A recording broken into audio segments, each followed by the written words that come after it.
জাবেলাল জাইস প্রাকৃতিক সৌন্দর্যের লীলাভূমি সংযুক্ত আরব আমিরাতের সর্বোচ্চ পর্বত শৃঙ্গ জাবেলাল জাইস। আজকের ভিডিওতে এক্সপ্লোর করবো সংযুক্ত আরব আমিরাতের সর্বোচ্চ পর্বত শৃঙ্গ জাবেলাল Jais. Welcome viewers, welcome to my another new blog. Welcome to blog Jebel Jais. Let start.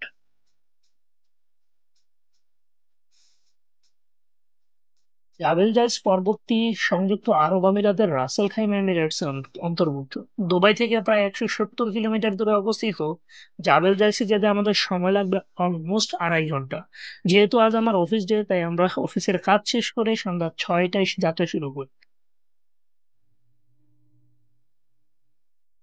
যেহেতু আমরা সেখানে সম্পূর্ণ রাত থাকবো, তাই আমরা আমাদের প্রয়োজনীয় সকল কিছু সাথে নিয়ে গিয়েছি।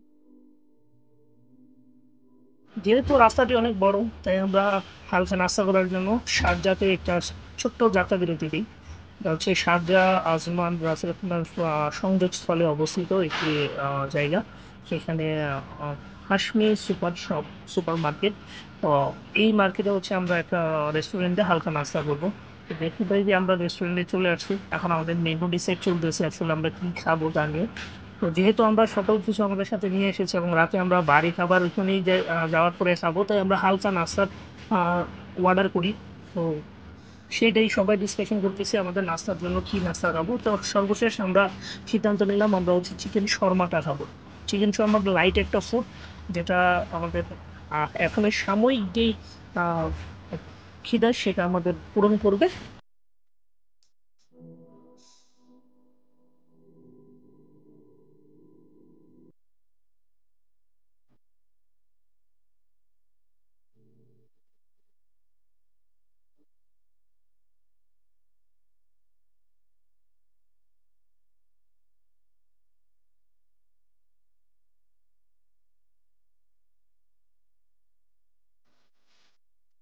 যেতে যেতে জাবেল জাইস সম্পর্কে আপনাদের কিছু তথ্য দিই।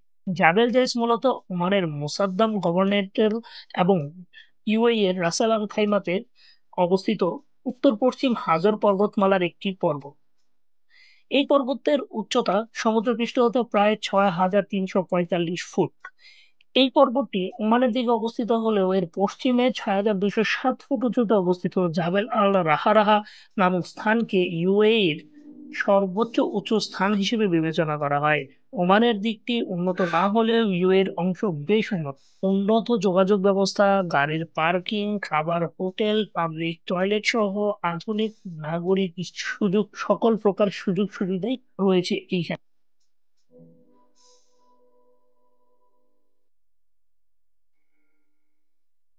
পাহাড়ের সৌন্দর্য দেখতে দেখতে আমরা পৌঁছে গেলাম আমাদের গন্তব্যে।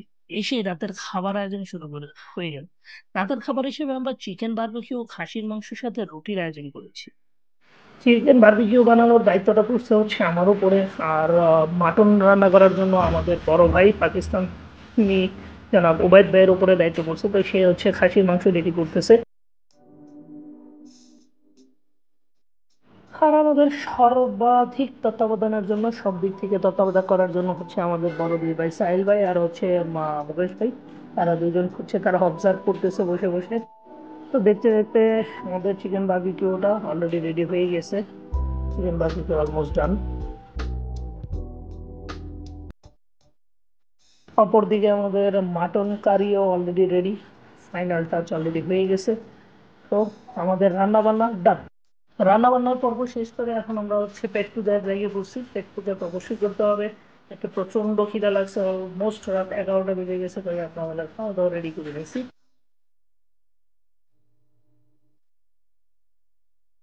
उसे नाम भी अमीन शाह नाम था उसका। तो उसको बोलते हैं कि काम कर रहे थे, वो बोलते हैं यार तो। আর ভাই খাওয়া দাওয়া শেষ করার পরে কিছু লোক একত্রে হলে যা হয় আর কি, বসে বসে আমরা গল্প শুরু করে দিয়েছি। আমাদের ওবায়দ ভাই তার পাকিস্তানে একটা খুব ফেমাস একটা স্টোরি আমাদেরকে শোনাই দিয়েছিল, একটা হাসির গল্প। সেটাই আমরা শুনতেছিলাম আর খুব এনজয় করতেছিলাম। এরই মধ্যে আমাদের ভাই তো পুরা ফুল ফর্ম এসে এত সুন্দর নাচ এখানে নাচতেছিল, আসলে বলার মতো কিছু নাই। তার ডাউন থেকে আমরা অপরূপ। মুকেশ ভাই সম্পর্কে বলি, সে হচ্ছে নেপাল থেকে। সে নেপালি একজন লোক, খুব মজার লোক, খুব মিশুক একজন লোক। তো খাওয়া দাওয়ার পরে নাচ গান গল্প গুজব করতে করতে আমরা অনেকটা ক্লান্ত হয়ে গেছি, তো আমাদের টায়ার্ডনেসটাকে দূর করার জন্য চায়ের ব্যবস্থা চলতেছে। বাইরে ভাই ভালো খুব চা বানাইতে পারে, তাই তার উপরেই দায়িত্বটা আমরা দিয়ে দিয়েছি চা বানানোর জন্য। সে পুরো প্রস্তুতি নিচ্ছে চা বানানো। এই হচ্ছে আমাদের আজকে রাতের ব্যবস্থা, থাকার ব্যবস্থা। আমরা অলরেডি তাঁবু টাঙাই দিয়েছি। আসলে দুঃখিত, আমি তাঁবু টাঙানোর ভিডিওটা করতে ভুলে গেছিলাম। তো নেক্সট টাইম অবশ্যই এটা দিয়ে দেবো যদি করি। তাঁবুটা খুব ছোট সাইজের ছিল, আমরা তিনজনের জন্য মোটামুটি পারফেক্ট ছিল। তবে সাহিল ভাই সে গাড়িতেই শুয়ে পড়ছে, আমরা তিনজন এখানেই শুয়ে পড়ছি। প্রথমে ভাবছিলাম এতটা ঠান্ডা পড়বে না, তবে বাহিরে প্রচুর প্রচুর পরিমাণ বাতাস থাকায় খুব ঠান্ডা লাগছে। বললাম বন্ধুরা, পুরা রাত ঠান্ডায় ঘুমানোর পরে সকালবেলা ঘুম থেকে উঠছি। এখন বস 4টা, 4:30 বাজে। আমরা হচ্ছে রাতে 3টা বাজে শুয়েছিলাম। 1 থেকে 1.5 ঘন্টা আমরা জাস্ট শুই, তারপরে ঠান্ডায় আমরা আসলে ঘুমটা হচ্ছিল না। এখন এখনো সূর্যোদয় হয় নাই, মাত্র ভোর হচ্ছে। এখনই দেখুন ভিউটা কেমন, দিনের বেলা এটা ভিউটা অস্থির একটা ভিউ আসবে। তখন অনেক সুন্দর দেখা যাবে, যখন সূর্যটা উদয় হবে ওই মুহূর্তে আসলে এত সুন্দর একটা ভিউ যা বলে আপনাদেরকে বোঝানো সম্ভব না। যারা বাইরে আউটিং করছেন, পাহাড়ে থাকছেন, তারা বলতে পারবেন এটা কত সুন্দর একটা ভিউ এখান থেকে আসে।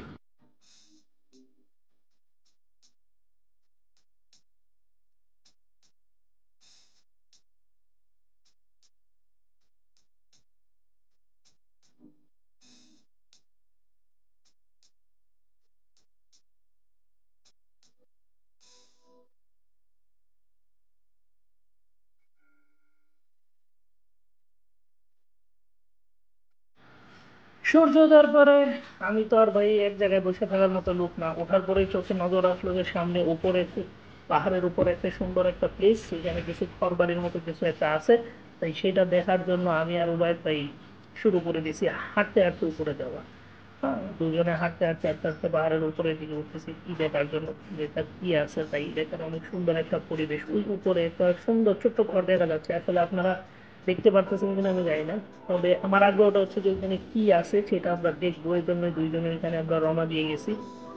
অনেকক্ষণ হাঁটাহাঁটির পরে ফাইনালি আমরা ওই স্পটটাতে এসে পৌঁছাইছি। স্পটটাতে এসে পৌঁছানোর পরে যা দেখলাম, আমি তো পুরাই অবাক। এটা হচ্ছে বিশ্বের সবচেয়ে বড় জিপ লাইন। আসলে জিপ লাইন কি তা যারা জানেন তাদেরকে আর বোঝানোর কিছু নাই, আমি যারা জানেন না নতুন তাদের জন্য একটু এক্সপ্লেন করতেছি।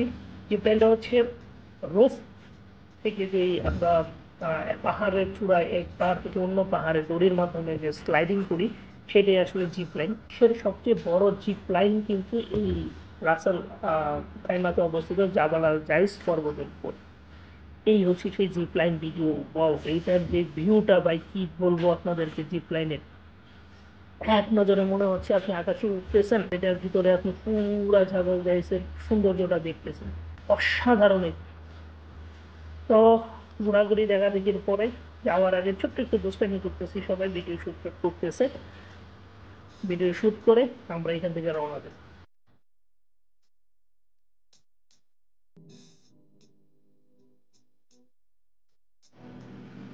তো সবকিছু শেষ করে আমরা হচ্ছে রওনা দিচ্ছি। যদিও কালকে আসার সময় রাতে আসছি, তাই পাহাড়ের সৌন্দর্যটা দেখতে পারিনি বা আপনাদেরকেও দেখাইতে পারিনি। তো দিনের বেলা এক পাহাড়ের রাস্তায় চলার যেই অনুভূতিটা আসলে বলে বোঝানোর মতো নাই। সকালবেলায় দেখেন অনেক পর্যটক আসতে শুরু করছে, অনেক সাইকেলিস্ট এখানে সাইকেল চালাচ্ছে। অ্যাকচুয়ালি একটা জিনিস আপনাদের বলতে আমি ভুলে গেছি, এখানে কিন্তু হচ্ছে বিশ্বের সবচেয়ে বড় যে সাইকেল রেসিংটা সেটা এখানে হয়। হুম, দুবাইতে বড় বড় অর্গানাইজেশন গুলো এখানে সাইকেল রেসিং এর আয়োজন করে।